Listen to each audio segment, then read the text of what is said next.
L'Ajuntament de la Seu d'Urgell ha aprovat una retallada de 460.000 euros en personal, tal i com estipula el Pla Econòmic Financer 2012-2015.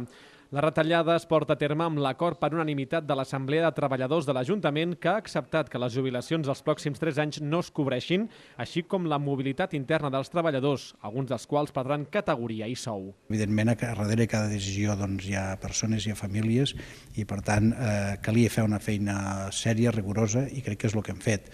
Hem assolit l'objectiu que ens havíem proposat d'una manera gens traumàtica, diferida en el temps 2013, 2014, 2015, i aprofitant les jubilacions i unes remodelacions internes que pràcticament no fan trontollar gens ni mica l'Ajuntament. Jo crec que podem dir, primer, que avui hem salvat llocs de treball i, segon, que els serveis de l'Ajuntament continuaran tenint la mateixa qualitat. La retallada en la despesa de personal va ser aprovada amb els vots a favor de l'equip de govern del PP i d'Esquerra Republicana. Segurament que hi havia més marge de temps per poder-ho anar fent d'una manera més progressiva.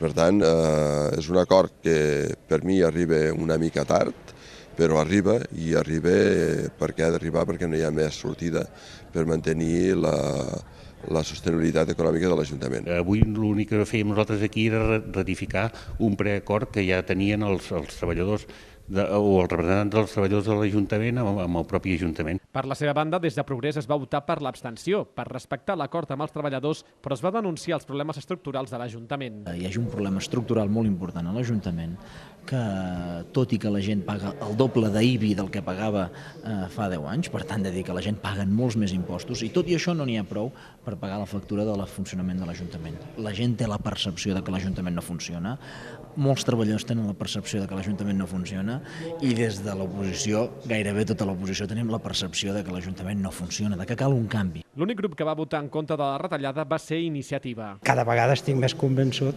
de que socialment, des del nostre punt de vista d'Iniciativa i d'Esquerres, ens hem d'oposar frontalment a qualsevol tipus de propostes d'aquest tipus, malgrat que sembli que no estem d'acord amb el que diuen els treballadors. Però avui en dia la solució del mal menor no és cap solució. La retallada de 460.000 euros s'aplicarà al llarg dels pròxims 3 anys, començant aquest 2013 amb un 30% d'aquesta xifra.